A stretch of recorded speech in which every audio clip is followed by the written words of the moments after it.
दोस्तों, कैसे हो सभी लोग। आशा करता हूँ सब लोग अच्छे होंगे। आज हम बात करने वाले हैं एनटीपीसी एग्ज़ाम्स के बारे में। तो मैं आपको बता देता हूँ कि जो पिछली वैकेंसी थी उसमें एनटीपीसी का प्री हो गया है, मेंस हो गया है, टाइपिंग हो गया है, साइको हो गया है, जो भी है सब कुछ हो गया है। अब फाइनल रिज़ल्ट बाकी है, टाइपिंग का भी, साइको का भी, सब कुछ का। अब मैं आपको बता देना चाहता हूँ कि ज़्यादा टाइम नहीं लगेगा। जितना टाइम लगना था अब लग गया है, क्योंकि जो उसके बाद में ये वैकेंसी आई हैं, तो अभी जिन वैकेंसियों की एग्ज़ाम चल रही है तो इनके ख़त्म होते ही आपका रिज़ल्ट देखने को मिल जाएगा। अब ज़्यादा टाइम नहीं लगने वाला है, क्योंकि ऑलरेडी बहुत डिले हो गया है। 1 साल का प्रोसीजर था, 1 साल में कंप्लीट करना था, तो वो सब हो नहीं पाया है। तो अभी काफ़ी ज़ोरों शोरों से रेलवे अपना काम कर रहा है। उसी के साथ में अभी इसकी कट ऑफ वगैरह के बारे में आपको पता ही है कि मेंस वगैरह की कट ऑफ कितनी है, क्या नहीं है, सब पता चल गया है। अब फाइनल मेरिट की बारी है। अभी जो साइको वगैरह का, टाइपिंग का रिज़ल्ट आ जाएगा, उसके बाद में मेंस के बाद जो फाइनल रिज़ल्ट है वो आपकी डिसाइड करेगा क्या पोस्ट रहेगी, क्या आपको जॉब मिलेगी, क्या आपको जॉब नहीं मिलेगी। लेकिन मैं आपको बता दूं, जो टाइपिंग वाली पोस्ट हैं उनमें आपको टाइपिंग क्वालिफाई करना वेरी इंपॉर्टेंट है। अगर आपकी टाइपिंग क्वालिफाई होती है तो आप पासिंग मार्क्स पे भी जॉब ले सकते हैं। उसके बाद बात रहेगी साइको की, स्टेशन मास्टर की, गार्ड की। तो आप देख सकते हैं साइको क्लियर होगा, उसके बाद में ये सारी चीज़ें डिसाइड होंगी। उसके बाद में उनकी मेरिट निकलेगी, पैनल निकलेगा, डॉक्यूमेंट्स वगैरह होंगे, मेडिकल वगैरह होगा, उसके बाद पैनल निकलेगा, उसके बाद में जॉइनिंग होगी। तो ये मान के चलो कि आपको बहुत टाइम लगने वाला है। लेकिन जो टाइपिंग वाली पोस्ट है उसमें टाइपिंग का रिज़ल्ट आते ही डॉक्यूमेंट्स वेरिफिकेशन करवा लिए जाएंगे। तो इसीलिए ये प्रोसीजर थोड़ा स्लो चल रहा है। पहले साइको और जो भी उनका वो हुआ है, अदर टेस्ट हुए हैं, उधर ज़्यादा टाइम लग रहा है, तो पहले उस चीज़ों उधर से काम चल रहा है। तो अभी ये चीज़ें टाइपिंग वाली तो फर्स्ट में एक बार में डाल दी जाएगी। तो अभी जो भी चल न्यूज़ आई है तो उसका ये है कि अभी थोड़ा टाइम लगेगा। अभी जो एग्ज़ाम चल रही हैं प्री की, तो वो अभी जारी रखेंगी। उसके बाद में टेक्नीशियन की भी एग्ज़ाम चल रही है, उसके बाद में एनटीपीसी की एग्ज़ाम चल रही है।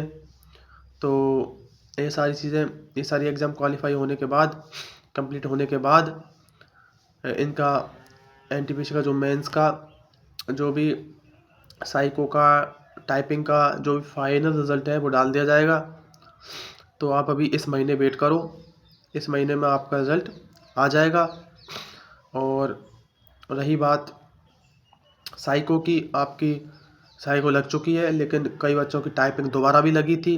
तो ये है कि 15 से 20 दिन, 1 महीना तो इसमें ख़राब हो गया था कि आपकी जो भी टाइपिंग में इश्यू आया था, आपके पीसी में इश्यू आया था, तो उनके चलते आपकी एग्ज़ाम 15 से 20 दिन बाद में टाइपिंग दोबारा ली गई थी। उसमें ऑप्शन था कि जो बंदा देना चाहे वो दे सकता है, तो काफ़ी लोगों ने दोबारा दी है। उनकी भी कॉपीज या जाँच होंगी, तो उसके बाद में पता चलेगा कि किसका क्या रहता है। तो मैं आपको एक सजेशन देना चाहता हूँ कि धीरे धीरे वैकेंसी कम होती चली जाएंगी। जिसको जॉब लेना है जल्दी से जल्दी 1-2 साल में जॉब ले लो। उसके बाद में जॉब का अपॉर्चुनिटी बहुत ही कम होता जा रहा है रेलवे के अंदर। मैं आपको इसलिए बता रहा हूँ कि मैं खुद एक रेलवे एम्प्लॉय हूँ, मैं रेलवे के अंदर जॉब कर रहा हूँ, तो मैं आपको ये चीज़ें बता सकता हूँ।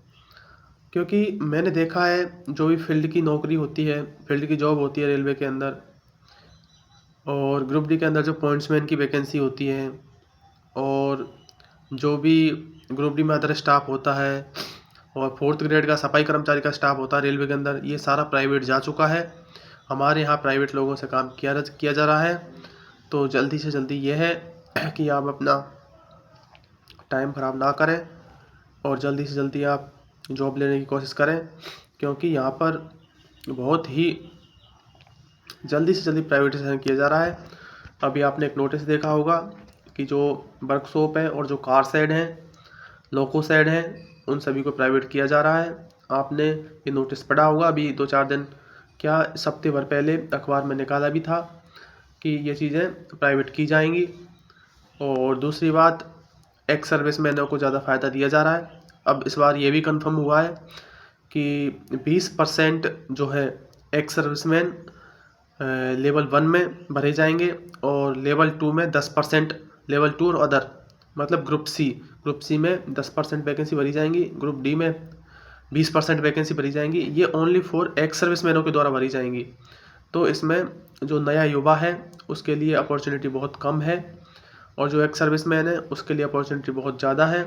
अग्निवीर जो लोग होते हैं वो, और जो रेल मंत्रालय है उसके बीच में एक MOU साइन हुआ है, तो उसमें ये चीज़ें कही गई हैं कि इस बार लेवल 1 में 12,000 और लेवल 2 में शायद 6,000 5,000 के समथिंग ऐसा कुछ वैकेंसी है जो एक्स सर्विसमैनों की दी जाएंगी।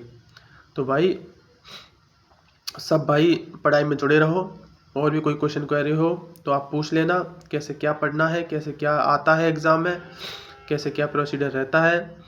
तो भाई सबसे पहली बात है, आप प्रैक्टिस करते रहो, पढ़ते रहो और जो मॉक टेस्ट है वो देते रहो, क्योंकि अब प्री की एग्ज़ाम होने के बाद में अब कोई ऐसी वैकेंसी है नहीं और अभी ग्रुप डी के फॉर्म भरे जा रहे हैं।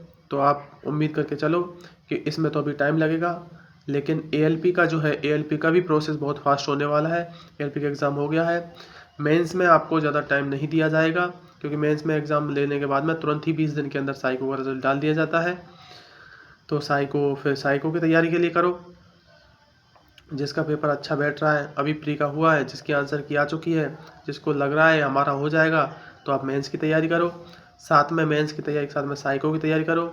उसके साथ में अपनी ट्रेड है, जो भी थ्योरी है उसको पढ़ते चलो, क्योंकि आपके नंबर तो बहुत आ जाएंगे, लेकिन बहुत बार ऐसा होता है कि आप मेंस का पेपर क्वालिफाई कर जाते हैं लेकिन आपका ट्रेड क्वालिफाई नहीं होता है। तो ये गलतियाँ आपको बिल्कुल नहीं करनी है। और बाकी कोई भी क्वेश्चन क्वेरी हो आपके एग्ज़ाम्स के बारे में, अभी काफ़ी दिनों से वीडियो नहीं आ रही थी, अब आपके लिए प्रॉपर वीडियो आएगी। कोई भी क्वेश्चन क्वेरी हो, कोई भी डाउट हो, कोई भी एग्ज़ाम से रिलेटेड हो, आप पूछ सकते हैं। ठीक है भाई, जय हिंद।